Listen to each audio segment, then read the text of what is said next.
The president of Nigeria, President Muhammadu Buhari, promised Nigeria a free and fair election. INEC promised Nigeria a free and fair election. The election has been conducted, but people came out that the election is not free and is not fair, that there are a lot of manipulations in the elections, that the election is manipulated. That is, for me, I feel as a body, as a person, that's required a sincere approach. It means people questions. If you claim you have done the right thing, people have come to question the right thing you claim you did. Why not give them the chance? Why should courts order beavers results? And after then, INEC shifted presidential gubernatorial poll from March 11 to 18th of March. Why? They should carry on their whatever, as Nigeria does not care anymore. We have gone through this series of time. We thought we are going to get it better this time. We thought they are going to sit down. We thought the country has shifted from the past to the present. But very, very unfortunate. We are still where we are. We are still running a system of autocracy.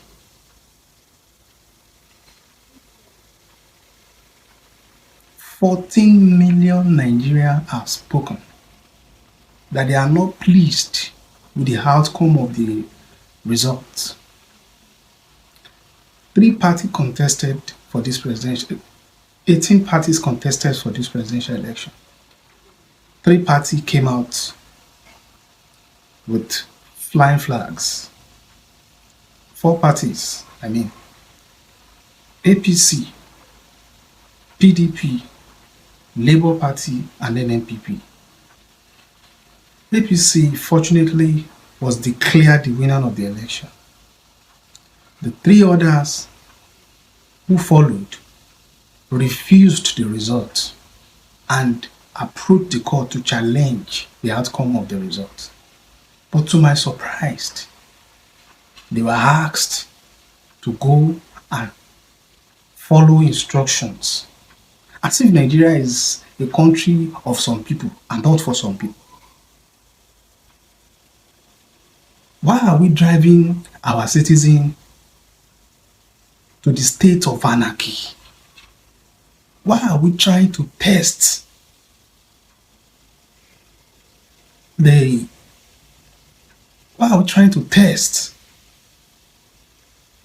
temperament of the youth? 14 million Nigerians are speaking, not Obi, not Atiku, not Kwankwaso.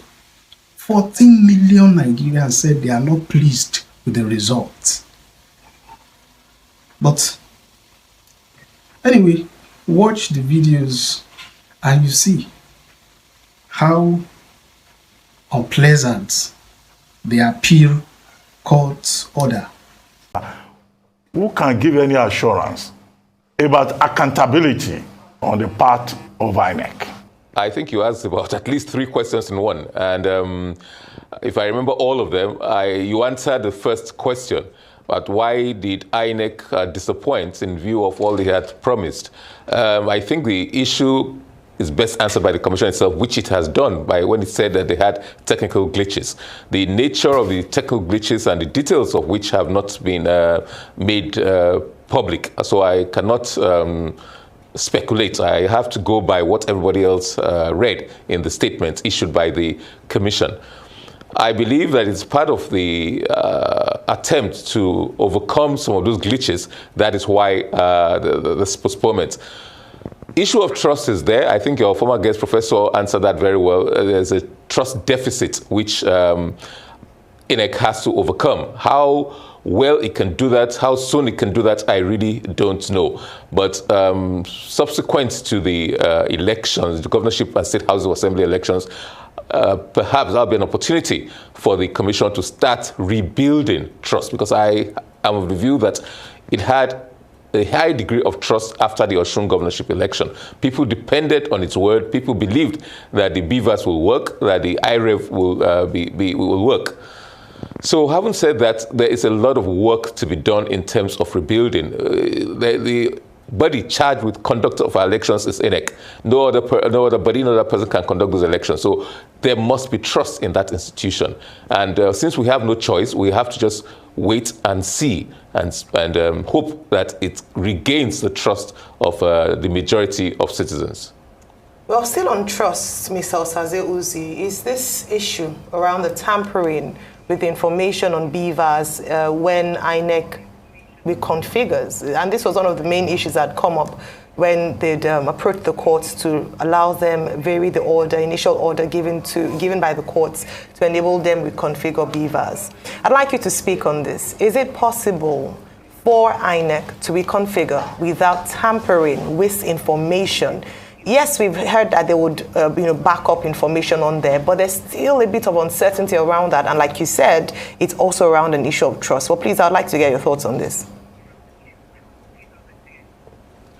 Well, I am not a technical expert, but yes, from my limited experience, I know that the information contained, the data contained in the BVAS can be saved, can be backed up both in cloud and servers. It certainly can. You don't necessarily have to tamper it to reconfigure it.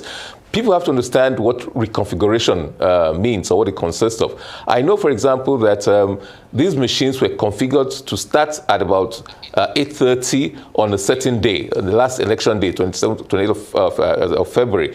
Now, to use it for another election, you have to configure it for the specific date of the election, and you cannot start before that particular time. Elections polls open at 8:30, so if you configure it to start at 7:30, it probably will not start, because unless you configure it to start at that time. I think it's a question of trust as well. Figures should not be, accreditation figures or no figures should be put into the BVAS until the time limited for opening of polls.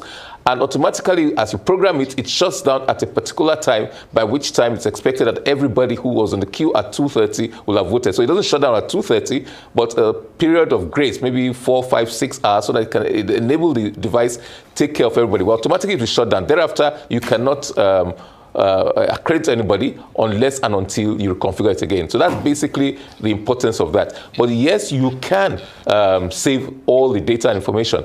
The interesting thing is that Dr. Nnpp was in the Osun governorship election petition as well. So his own experience there, I'm sure, informed, who is now counsel to the Labour Party, informed his caution when he did say explicitly that, look, he has had some experience, and that is true, because in Osun, some of the data had not been synchronized between the BVAS and the back end and the servers.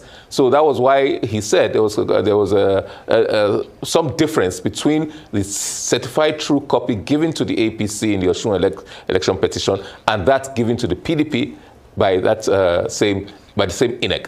So one has to be extremely careful, and I'm happy, and it's usual for the courts to allow all interested parties, not just the petitioner, but also the respondents, any party to the petition, to have access so that they can watch the process, can monitor the process, and they get all the information and data that they require without tampering, and while preserving the integrity of that data and the availability of this device to be used for subsequent elections. All right. Real quickly, so I'd like to ask a couple of things. We have a little background in tech. I can speak for myself. This will be done remotely. Yes. It's not that you will go and take all the 176,000 BVAS and be touching them one by one for recovery. No. There's a back end at which it will be done. So if INEC has their own problems, they should say they have their logistic problem, not now put BVAS in this. And secondly, I asked a question earlier on. The same INEC that gave 2 different certified true copies to 2 different political parties in Osun State, how are we to trust that they will not give 1 certified true copy to Labour, 1 certified true copy to APC, 1 certified true copy to PDP that is different? Because the same INEC that claims that, oh, we have backed it up in our server and we give certified true copy. But in Osun states gave different certified true copies, which is contemptuous already. I'd like you to comment on this, Al. These questions are always more than one rolled into one. It's so difficult to separate them. Issue of trust. Issue of trust. As to whether this can be configured remotely, I honestly don't know. As I said, I don't know how that background in tech, but I believe each one also has to be configured independently as well, because the data in one is not the same data in the other. There are 176,606, I believe, that were used in the last election. You have to, from my sources, these things were brought, because of the court order, they were brought to Abuja. Some of these things probably would have done in the respective states, but they had to be centrally brought to Abuja. That is not a that presents a logistic challenge in itself. And each one, there are software issues that can be common to all, but the data in each BVAS is specific to the polling unit. So you have to touch each one individually. I may be mistaken, but maybe you get an expert in ICT to deal with that. But as to the question of trust and CTCs, look, I can only tell you what is in public domain. The commission in the Osun petition did explain this, Rufai. It said, I don't know, it said, and look, the CTC given to APC was yes from the back end, from the server. They requested and were given a certified true copy of the back-end CTC. Now, all the data apparently had not been synchronized between the primary device, which is the BVAS, and the server. The BVAS transfers or transmits the data to the server.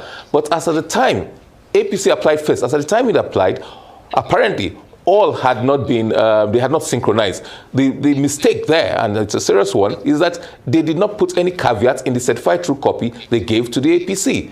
So by the time the PDP came, they were given a certified copy, but this was after the synchronization. Synchronization there is a technical word to ensure that all the data in the device, primary device, have entered and hit the server. Sometimes you use things, you transfer or transmit data from maybe to your phone, which is a smart to a back end to another phone. When you transmit that data, sometimes not all of it goes, or sometimes it takes time for it to transmit, to be transmitted into the back end that you're trying to do. That is the explanation offered by the commission, and that's my understanding. That was what was stated in the court documents which I've read. How correct? How do you trust these people based on that one? It's whether you believe that that is what happened or it's not what happened. I cannot say, neither can you. I don't know, but that's the explanation offered. Well, thank you very much for your time today, Mr. Oluwole Osaze-Uzi, former Director of Voter Education and Publicity at INEC.